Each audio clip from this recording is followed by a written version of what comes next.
Our hero, Juan Gong, is often mocked for his name, because it literally means protagonist. However, he is determined to be the main character of his own life. Today he goes to the store to buy the new version of his favorite game, Night Saga. Basically, it is a game of humans and demons, and the player's given two options. Either choose the human hero named Locke, or the demon first Prince Zephyr, and then go on an adventure. Since this is the first game released, as VR Juan Gong feels confident. He had a knockoff version of this game when he was young, so he believes he knows the game inside out. After entering his home without wasting time, he dives straight into the game world, determined not to play more than 8 hours. But the moment he enters, he's taken aback. He doesn't wake up in bed as usual. Instead, he notices the unusual character he's been given. At that moment, an ogre comes inside, startling him, and making him realize just how real the game feels. Our boy is confused, and stops short when he sees that ogre, as NPC, can talk to him. Something not shown in the game ads. He asks the ogre his name, and the ogre replies Carrick,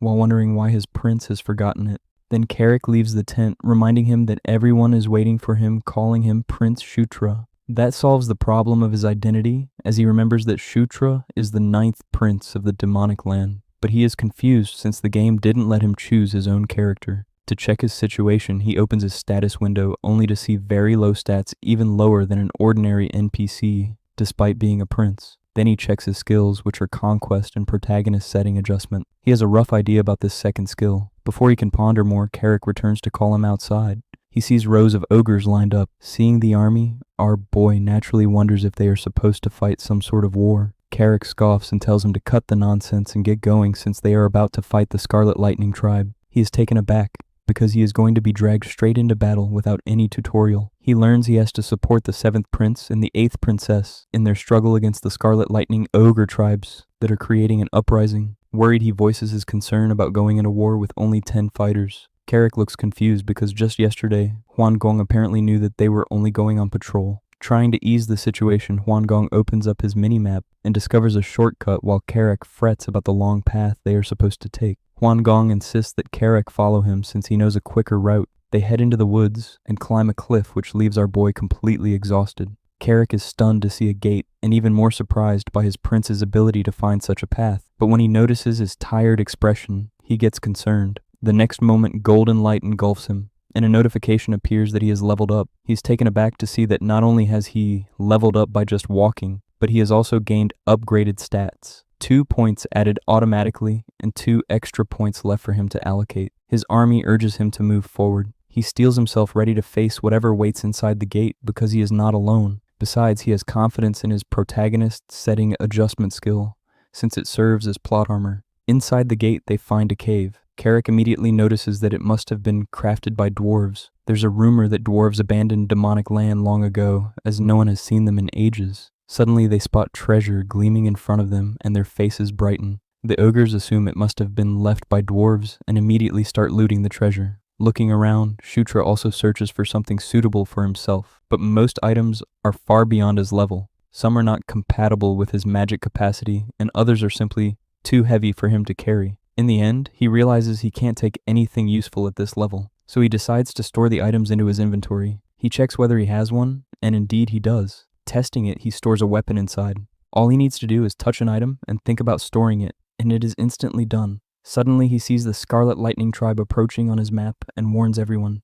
The next moment, the wall explodes and the Scarlet Lightning gang bursts in their leader, Kai Chan, boasting about finding their enemies. The battle between the green and red ogres begins while our boy stands there confused about what he should do. Finally, he decides to kill a few enemies to gain experience points. He attacks one ogre, but its body is so tough that his sword breaks. The red ogre then turns on him. While running, he stumbles over a rock and falls hard, and his HP drops to a single point. Just as the red ogre is about to finish him off, his ogre friend rushes in and saves him, urging him to get out of there immediately. Shaken to the core, he decides he has had enough of the game for today. He opens the main menu, but the first thing he notices is that he has no skills left. Checking further, he is baffled to see there is no option to log out. The only conclusion he can draw is terrifying that he is stuck inside the game. At that moment, Kai-chan steps forward and sends a burst of magic straight at him. Our boy doesn't want to die here, but the magic drains him completely. His eyelids grow heavy, and as he finally closes his eyes, his HP drops to 0. He opens his eyes and finds himself in a void-like space. For a moment, he freaks out thinking he might be dead.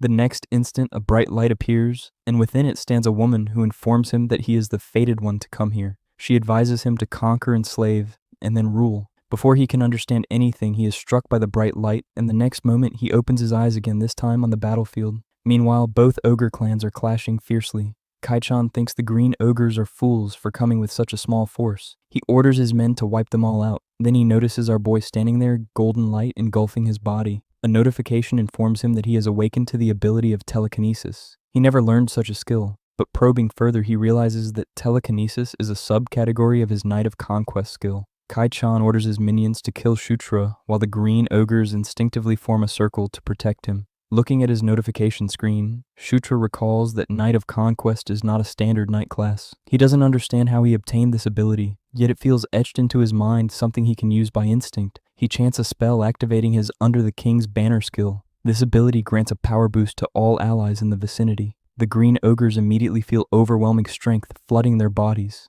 Encouraged by their newfound power, they burst forward and rush the enemy, quickly overwhelming and defeating them. Kai-chan, observing this, can't believe the sudden surge of strength the green ogres are displaying. Then he notices our boy at the back and realizes he must be the one behind this power play. Kai-chan launches a spell at him, but before it can hit, Carrick steps between them. Using his ability again, Shutra boosts Carrick's power and orders him to go ahead. In one swift motion, Carrick slashes Kai-chan's neck. Seeing their general fall, the Crimson Lightning Ogres begin to retreat. They decide not to let them escape. Meanwhile, he receives multiple notifications of level ups which surprises him. At that moment, Carrick studies his stats and the source of his power. Looking at his prince, he wonders if Shutra has been behind it. After the battle, the ogres settle down in their camps. Inside his tent, our boy grows frustrated at still not finding any logout button. He tries to calm himself down and think through the situation. He guesses two possibilities. First, that he is inside a game, and maybe there is a bug that will be fixed with a new update. But the other possibility is far more dreadful, that this might actually be his reality and not a game at all.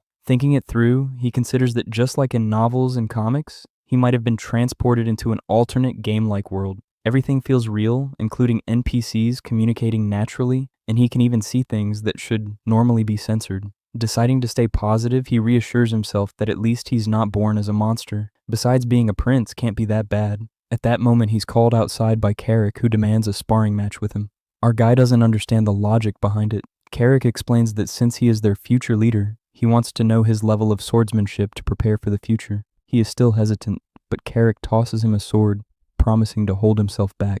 Our boy smugly retorts, asking if this is the proper way to speak to a prince. Bursting with determination, he then tells Carrick to get serious with him, but it is all talk and no skill. The next moment, he cannot even land a single proper strike. When Carrick counters and attacks, Shutra is thrown back with a shriek. Concerned, Carrick asks if he's alright, only to receive a prompt remark from him that he shouldn't attack so suddenly. At that moment, a notification pops up, as he has gained the basic swordsmanship skill. At first, he doesn't understand where it came from.